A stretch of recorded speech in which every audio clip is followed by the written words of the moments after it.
First of all, let me say hello to lecturer and everyone. This presentation will present about the effectiveness of blended learning in higher education. That is the topic of our research. And this present focus on the chapter 2 of the research review literature. So in our group, there are three members, Denai, Suknan, and the last Suchit. Yes. So move to the next slide. Okay, this slide is talking about the contents of our chapter 2. There are five of our contents, and I will represent chapter overview, theoretical framework, and the ninth will represent related literature, and the last 2 points will be represented by Soknan. So let's move to the chapter overview. Okay, the chapter overview, the section mentioned about the keyword that we use for research literature. So the keyword that we use to research literature, they are the effectiveness of blended learning in higher education, the benefit that got from the blended learning or maintained from the blended learning. And the last keyword that we employ, relation between blended learning and performance in higher education. And moreover, this chapter overview will represent about the database that are employed to retrieve the literature article. So we use database like Google Scholar, Rex, ResearchGate, and as well JSTOR to retrieve any literature for our topic research, the effectiveness of blended learning in higher education. So let's move to the next slide. Okay, here's this slide is talking about the theoretical framework. In this research study, we developed on three theoretical framework that have been utilized in the previous research. So the first one, theoretical framework that we employ for the research is Community of Inquiry Framework, Garrison et al. 2000. So the theory is talking about the three components that is crucial for teaching and learning. They are social presence, cognitive presence, and teaching presence. That is used for teaching and learning practice. And the second framework is the technological, pedagogical, and content knowledge framework, Keller and Misra 2009. So this theoretical framework that teacher need to have a knowledge about the technology, pedagogy, and content of the lesson that the teacher need to teach. And students as well need to have knowledge about the technology as well for blended learning. Okay, and the last but not least about the theoretical framework is technology acceptance module. Davis 1989. So the module is talking about the three components as well that are important, especially focus on the student. So when the student learning in higher education and adopt the blended learning, so to make sure that the student have to pursue the usefulness of the technology, to pursue the ease of the use, and also the behavior of the student, of the learner to employ technology. If the student doesn't have knowledge about technology, so especially the attitude, yes, the perception of the usefulness, so the student cannot achieve the concept or the situation of blended learning. So this is the end of my part for present, and I will give the floor to my teammate Dinai. Thank you. Okay, now let's move to my part that talk about related literature review. We have three themes for our literature review. The first one focus on advantages of blended learning in higher education. Our second theme talk about influence of blended learning on students' performance. Last but not least, we will compare the academic performance between blended learning and face-to-face classroom. Now, let's move to our first theme together. In our first theme, we have consulted for research article. For example, the first one conducted by Nami Sowa et al. 2019. He conducted a research from 27 students at Nazarbayev University Graduate School of Education, and the finding is that blended learning enhances students' leadership ability, time management, decision making, public speaking skill, and also lead to a great confidence in project work. Moreover, another research conducted by uh, Shukat et al. 2024, the result found out that blended learning significantly boosts academic motivations and comprehension through interactive online resources, flexible schedule, and also personalized face-to-face interaction. This is based on a survey of 400 bachelors of science students in Pakistan.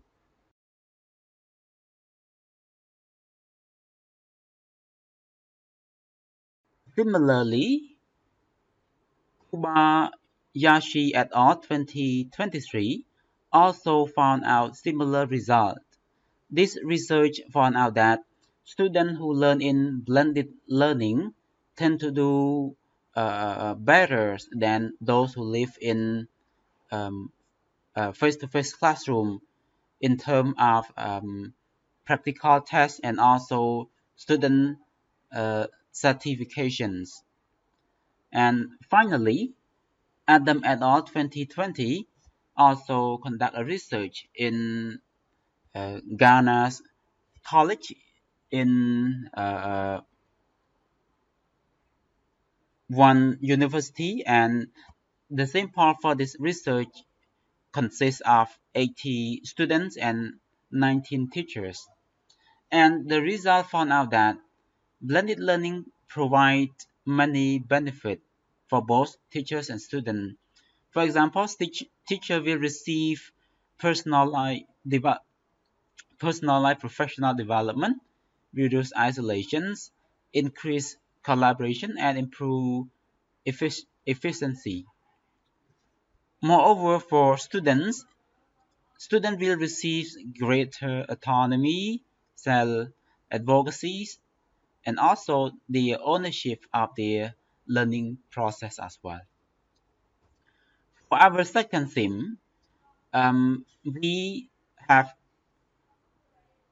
reviewed three articles, and all of these agree that blended learning really influence on students' performance.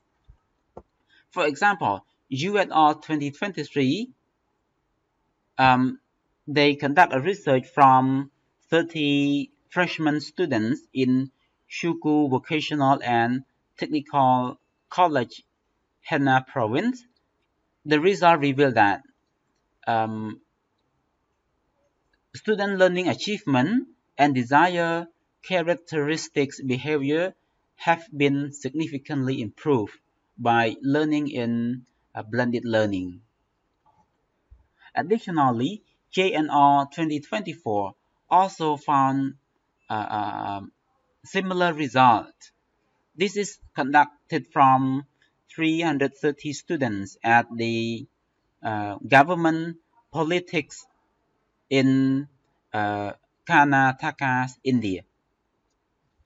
So the result found out that students who live in the cities tend to perform better than those who live in the rural area. This might be because of um, you know the language management systems, and the author also mentioned that for for those who often log into their language management system, and they are more active in their forum discussions, mostly receive better academic performance. And our last article In the second theme, they found out that blended learning model can significantly improve student self-regulations if we compare to traditional learning classroom. This is um, based on the based on the survey from 140 third-year students. Now let's move to our last theme.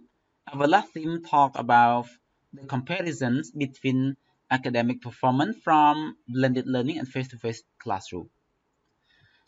In this part, we also review three articles, and the first article conducted by Baidu and Luneta 2024 claim that blended learning students perform 90.2% better than those who join traditional classroom. This might be because of flexible learning schedule, increased teachers' availabilities, and also enhanced solving skill that is found in a blended learning classroom. Secondly, Mintz et al. 2013 also found out that uh, um, students who study in blended classroom achieve modestly better outcome than those who only study face to face, and it is also better than those who join fully online format as well. This is based on a meta-analysis of 45 studies with up to 426 participants. This is based on the previous study as well. And um, the last one, Thomson's 2023, also compare online, blended, and also face-to-face learning mode. However, the result found out that there is no significant difference in student achievement between blended learning and face-to-face format.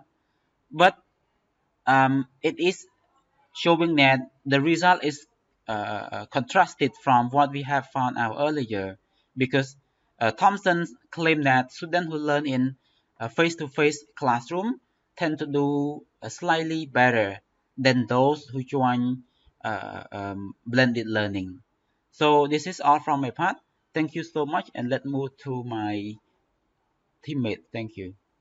Now let's go to 2.3 conceptual framework, which combines theories and findings in the research here on how effective blended learning can improve student performance in higher education. So as you can see on the screen here, we have the educational experience, course of knowledge, and learners' acceptance.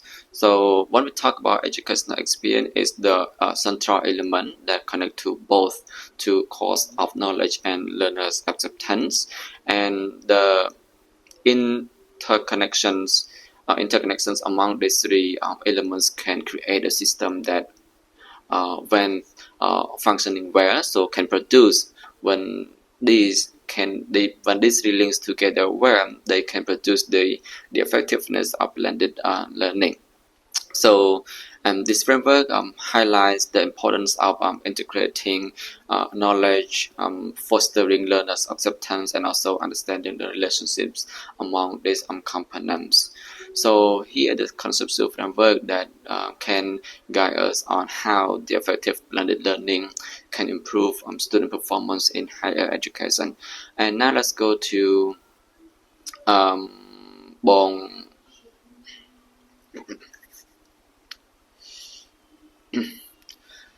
Thank you so much, Bongnai. Now let's go to 2.3 conceptual framework, which combines theories and findings like Bong Chiat has he presented the three theories that he presented in the previous slide. And as you can see here, educational experience, course of knowledge, and also learners' acceptance. So these three here are linked to each other.